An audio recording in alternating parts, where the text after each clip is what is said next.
A adolescência é um período de grande vulnerabilidade e, por isso mesmo, é preciso investir na prevenção do consumo de drogas nesta etapa da vida. É este o assunto do Primeiro Passo de hoje com o psiquiatra Sérgio de Paula Ramos. Eu vejo os professores como a segunda chance. A primeira são os pais. Mas os pais nem sempre estão disponíveis para os seus filhos, os pais estão inseridos lá na sua própria vidinha e cultura e na realidade atual meio que delegam a educação dos seus filhos para os professores deles. Então os professores resultam na segunda chance que a criança tem de evitar se aproximar de drogas. Em primeiríssimo lugar, o adolescente e a criança há de se concordar que ele é muito perspicaz, ele, ela. Não é? Criança e adolescente percebe. Então, vamos dar um exemplo. Um professor entra em sala de aula e vai falar barbaridades sobre as drogas. E lá no intervalo, esse aluno vê o professor fumando. Cai em absoluto descrédito. Eu até costumo dizer que o exemplo não é a melhor maneira de se ensinar, é a única. Então, professores que dão exemplo na sua própria vida pessoal estão prestando um enorme serviço, não só para os seus próprios filhos, mas com os seus alunos. Ademais, tem que dar, sim, informação sobre drogas.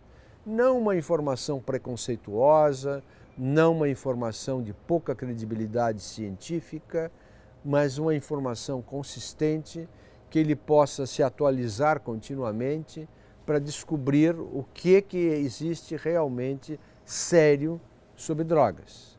Por exemplo, maconha.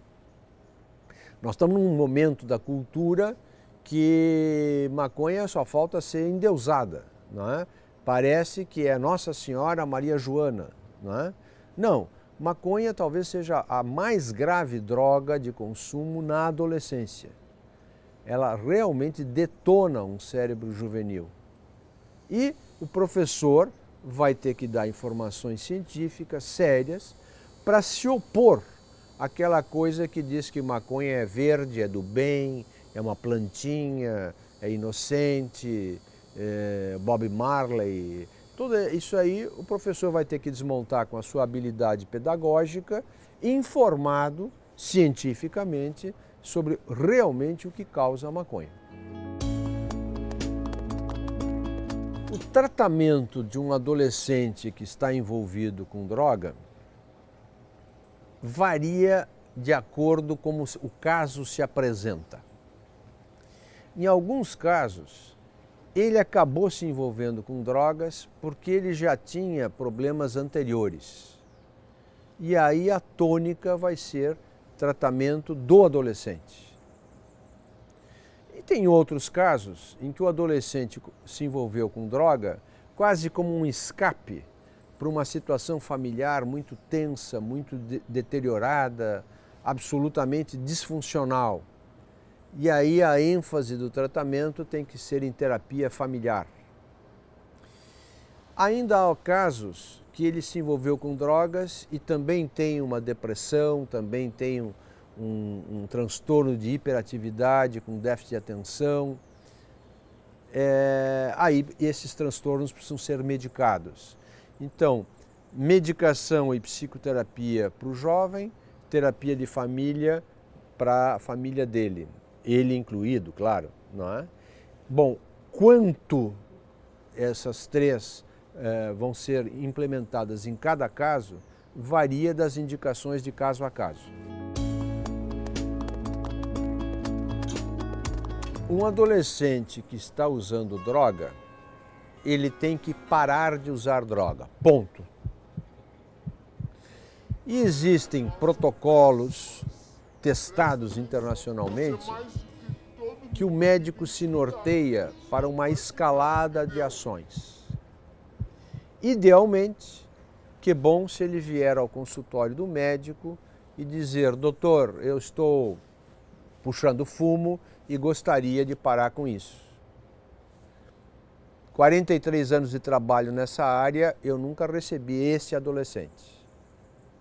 Em geral, são os pais que tomam a iniciativa, a escola que toma a iniciativa e fazem muito bem em tomar essa iniciativa.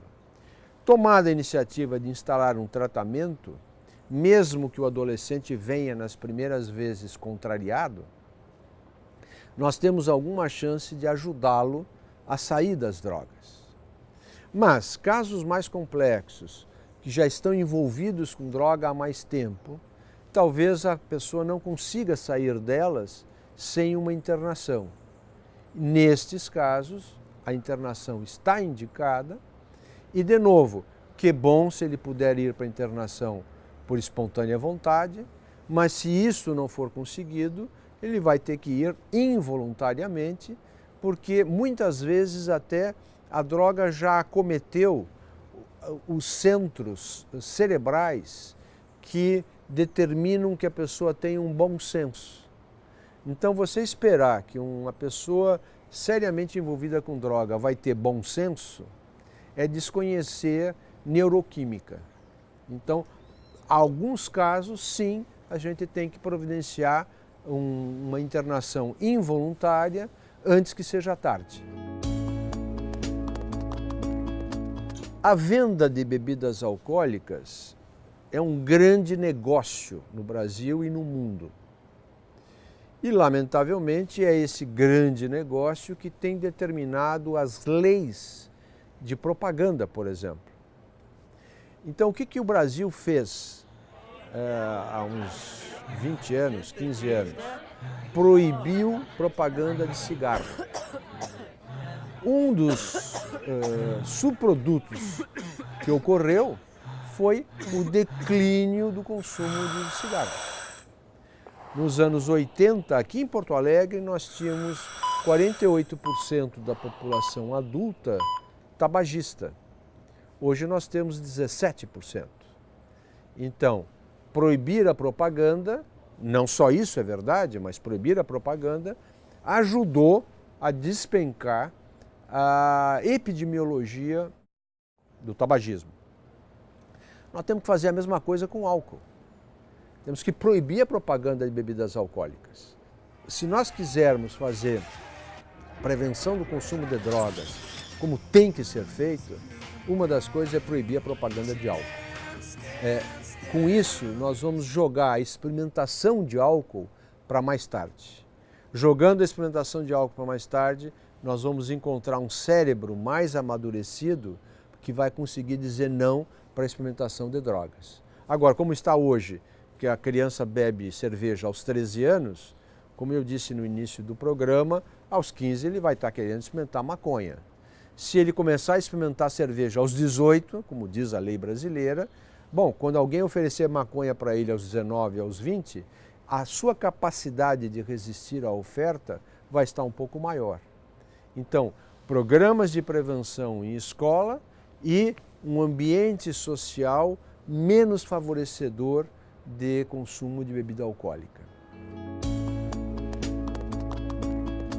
O que nós estamos vendo é que maconha no mundo é um negócio de 140 bilhões de dólares. E a indústria que perdeu muito mercado nos últimos 20 anos, que é a indústria do tabaco, sem dúvida está de olho nesse novo negócio. E existe uma campanha mundial muito bem orquestrada de liberar maconha. Então, se nós retrocedermos um século, nós vamos ver que no final do século XIX, tabagismo não era um problema de saúde pública. Os cigarros eram manufaturados e relativamente pouca gente fumava. Na dobrada do século XIX para o século XX, subproduto da Revolução Industrial, o tabaco se transformou num negócio industrial.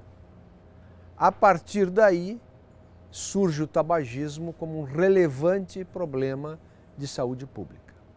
Passa-se um século e demoramos um século para reduzir a epidemia do tabagismo. E o que se diz agora sobre maconha? Maconha faz bem para determinadas doenças, a gente tem o direito de fumar, tem até alguns médicos que falam a favor. Ou seja, não se deram ao trabalho nem de mudar as peças publicitárias, só mudaram o tipo do cigarrinho.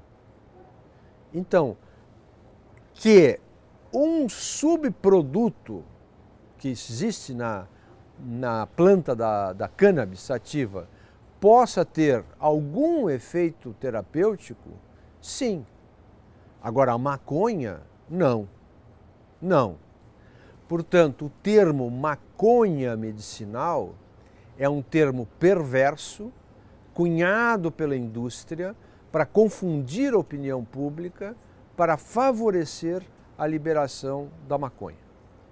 E o que está se notando? Dados agora de 2016, junho, Organização Mundial de Saúde. Os estados norte-americanos que legalizaram a maconha estão com o dobro de consumo de maconha do que os estados americanos que não legalizaram essa droga, com todas as consequências disso. Maconha medicinal é uma expressão perversa cunhada pela indústria. O primeiro passo é nós reconhecermos que consumo de drogas na adolescência no Brasil é um problema. É um problema que começa em casa, com o descuido dos pais, é um problema que se potencializa pela propaganda massiva de bebidas alcoólicas, é um problema que passa pela escola, onde os professores nem sempre estão atentos a sinais precoces. Então, é um problema. E é um problema que nós temos que enfrentar em casa, na escola e na sociedade. E há maneiras eficazes de fazer isso.